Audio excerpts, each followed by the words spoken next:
Alright, so we got an IS-250. You had some Locksmith make you a key. And they didn't cut the backup key, huh?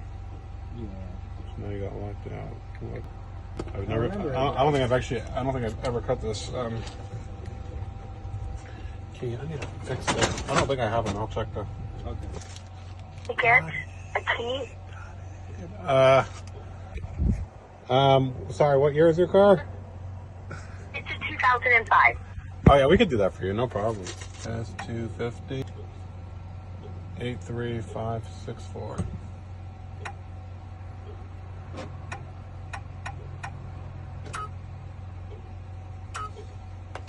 What?